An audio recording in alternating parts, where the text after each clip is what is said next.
Special OTET question paper leak घटना board रे ढोल भितर मूषा कि विशृंखलित छात्र को आकट कर शिक्षयित्री आज जेल चारिकांथ मध्य परीक्षार मात्र किछि घंटा आगु इन सर्विस टीचर मान उद्दिष्ट special OTET question paper social media रे भाइराल होगा घटना को नहीं परीक्षा परिचालनाकारी सेकेंडरी बोर्ड कर्तृपक्ष एवं अकल पड़ती। क्राइमब्रांच 2 दिन है प्रश्न लीक और भाइराल घटन खोलताड़ करुच्ची। गतकाली डीआईजी एसपी आदि वरिष्ठ अधिकारी माने छानबीन करथिले। आज जड़े एसपी नेतृत्व में दीर्घ 6 घंटार अधिक समय क्राइमब्रांच अधिकारी माने बोर्ड कार्यालय रही क्वेश्चन पेपर दायित्व थिबा कॉन्फिडेंशियल सेक्शन कर्मचारी माननकु जनक पर जड़े डाकी पचराउचरा कर बयान रेकर्ड करथिले। 2 दिन है क्राइमब्रांच ऑफिसर्स माने एमिति छानबीन चलाइथिले मध्य क्वेश्चन पेपर प्रगट घटनार कूल किनारा पाऊना। अन्यपक्षे सोशल मीडिया रे यह भाइराल होइतिबारु मामलार साइबर सेल अधिकारी सहायता बोर्डर व्यापक सुरक्षा व्यवस्था सत्वे प्रश्न लीक होइतिबारु बोर्ड कार्यालय रूपी ढोल भितर ही मूषा रही मने होउची। 150 नंबर विशिष्ट यह परीक्षा लगी 150टी क्वेश्चन प्रस्तुत करा जायतिला। प्रति क्वेश्चन रे क्यूआर कोड वाटरमार्क रही।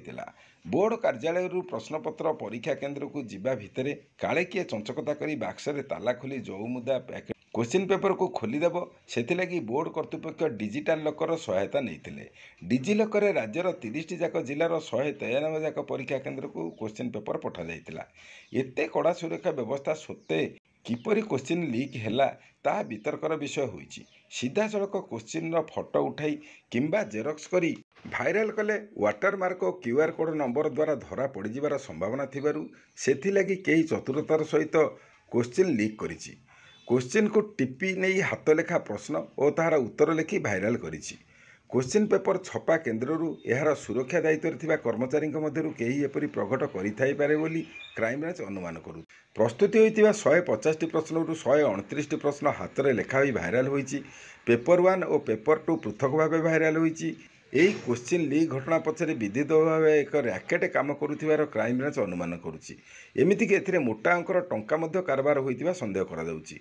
व्यापक सुरक्षा बंदोबस्त सत्वे किपरि केउंठी क्वेश्चन लीक हैला ताहा जानिया पई बोर्ड कर्तृपक्ष मध्य निज आडू तदंत चलाइछन्ति।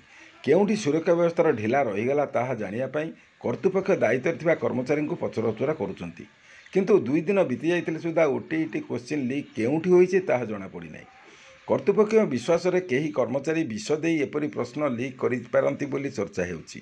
तेबे एही विश्वासघात को धरिया पई कर्तृपक्ष क्राइमब्रांच द्वारस्थ होइतिले हे प्रघटकारी संपर्क में तदंतकारी अधिकारी टेर पाई पारुनाहांती।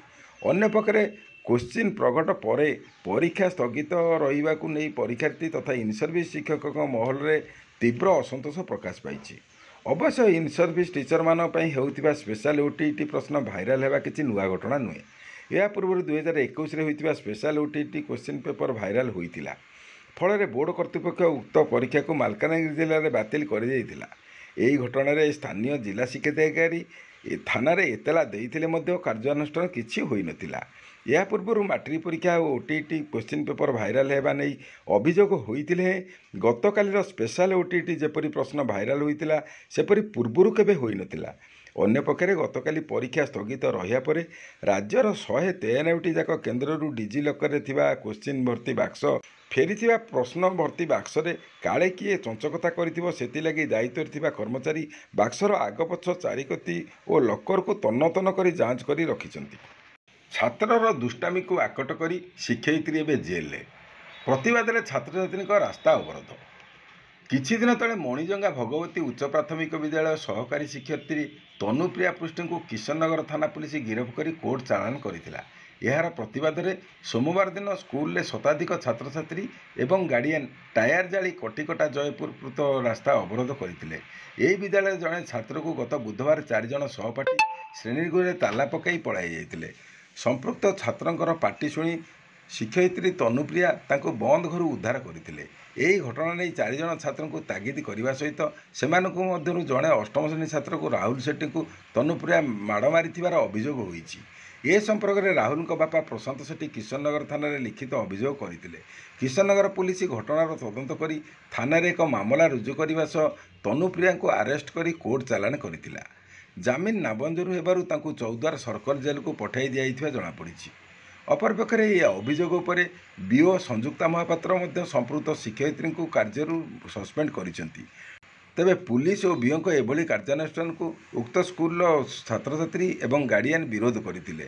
ଶନିବାର ଛାତ୍ରଛାତ୍ରୀ ଓ ଅଭିଭାବକ ବିଦ୍ୟାଳୟ ସମ୍ମୁଖରେ ଧାରଣା ଦେଇଥିଲେ। ସୋମବାର ଶିକ୍ଷୟିତ୍ରୀଙ୍କ ବିରୁଦ୍ଧରେ କାର୍ଯ୍ୟାନୁଷ୍ଠାନ ପ୍ରତ୍ୟାହାର ଦାବିରେ ଛାତ୍ରଛାତ୍ରୀ ଓ ଗାର୍ଡିଆନମାନେ ମଣିଜଙ୍ଗାରେ ଟାୟାର ଜାଳି ରାସ୍ତା ଅବରୋଧ କରିଥିଲେ।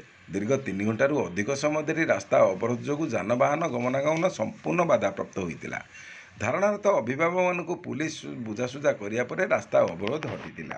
ଏଠାରେ ପ୍ରଶ୍ନ ଉଠୁଛି କି ଯଦି ଛାତ୍ରଛାତ୍ରୀ ସ୍କୁଲରେ ଦୁଷ୍ଟାମି କରନ୍ତି ଓ ତାଙ୍କୁ ବୁଝାଇବା ପରେ ସେମାନେ ସେହି କାର୍ଯ୍ୟରୁ ବିରତ ନ ହୁଅନ୍ତି, ତେବେ ତାଙ୍କୁ ଶିକ୍ଷକ ବା ଶିକ୍ଷୟିତ୍ରୀ ଆକଟ କରିବା କ'ଣ ଏକ ଦଣ୍ଡନୀୟ ଅପରାଧ? ଆମ ନ୍ୟାୟିକ ପ୍ରକ୍ରିୟା ମଧ୍ୟ ଅଦ୍ଭୁତ। ଛାତ୍ରକୁ ଆକଟ କରିବା ଏମିତି ଏକ କ'ଣ ଦଣ୍ଡନୀୟ ଅପରାଧ ଯେ କୋର୍ଟରୁ ମଧ୍ୟ ମିଳିଲାନି ବେଲ୍, ଯେଉଁଥିପାଇଁ ଶିକ୍ଷୟିତ୍ରୀ ଆଜି ଜେଲର ଅନ୍ଧାରୀ କୋଠରୀ ଓ ଚାରିକାନ୍ଥ ମଧ୍ୟରେ ଜୀବନ ବିତାଇବାକୁ ପଡ଼ୁଛି। ସେହି ଶିକ୍ଷୟିତ୍ରୀ କ'ଣ ଦୀର୍ଘ ବର୍ଷ ଚାକିରି କାଳ ମଧ୍ୟରେ ମଣିଷ ତିଆରି କାରଖାନାର ଜଣେ କୁଶଳୀ କାରିଗର ନଥିଲେ? ଏହି ପ୍ରକାର ଘଟଣା ଘଟୁଥିବାରୁ ଶିକ୍ଷକ ଶିକ୍ଷୟିତ୍ରୀମାନେ ପିଲାମାନଙ୍କୁ ଆକଟ କରୁନାହାନ୍ତି, ଯାହାଫଳରେ କି ସମାଜରେ ଆଜି ବିଶୃଙ୍ଖଳିତ ଯୁବଗୋଷ୍ଠୀ ସୃଷ୍ଟି ହୋଇଛନ୍ତି।